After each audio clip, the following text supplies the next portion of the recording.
Ramdam na raw ngayon ng anak ni Presumptive President Rodrigo Duterte na si Sebastian o Baste Duterte ang unti-unting pagbabago, lalo na po sa kanilang seguridad. At kung siya raw ang tatanungin, gusto niyang manatili sa Davao City imbes na tumira sa Malacanang. At nakatutok si Ian Cruz.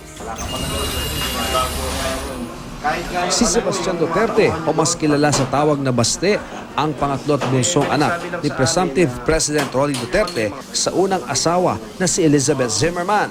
Bagamat officially single pa, may dalawang anak na si Baste sa dalawang naging nobya niya. Hilig ng 28 anyos sa si Baste ang surfing, kaya naman tila pirmihan na ang tan na kulay niya. Tila buhay na nga raw niya ang dagat. Ano pa nga ba ang ibang pinagkakaabalahan niya? Pagkagising ko,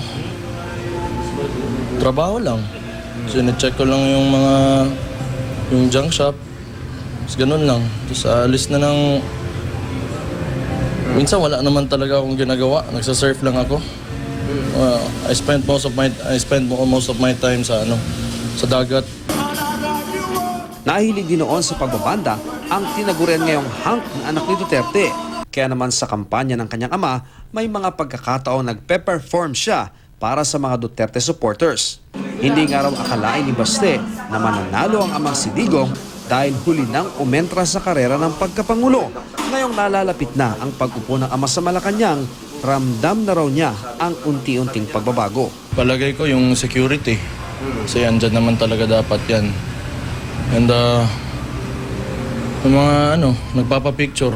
Hindi kayo sanay nung gano'n, yung mas marami pa yung nagpapapicture. Hindi. Wala. Before that, wala.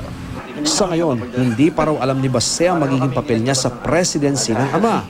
Kung siya raw ang papipiliin, ayaw niyang tumira sa Malacanang. Hindi ko kaya yung traffic sa Manila. Masaya dito sa Davao, mas gusto ko dito. Sa bahay na ito nakatira si Baste, kadikit lang ito ng bahay ng kanyang ama. Kaya naman, willing-willy raw si Lolo Digong sa kanyang mga apo. Pinapalaro niya lang dyan, tinitingnan na lang. Minsan kinakarga niya. Istriktong ama raw si Duterte.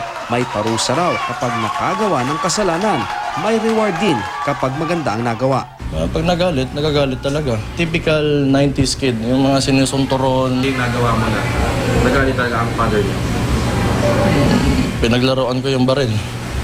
Nagalit? Nagalit. Kasi delikado yun eh. Ilang taong ka nun? Grade, I think I was 10 years old. Ang mga miyembro ng First Family may nakatalagang miyembro ng PSG. Ang hiling lang ni Baste.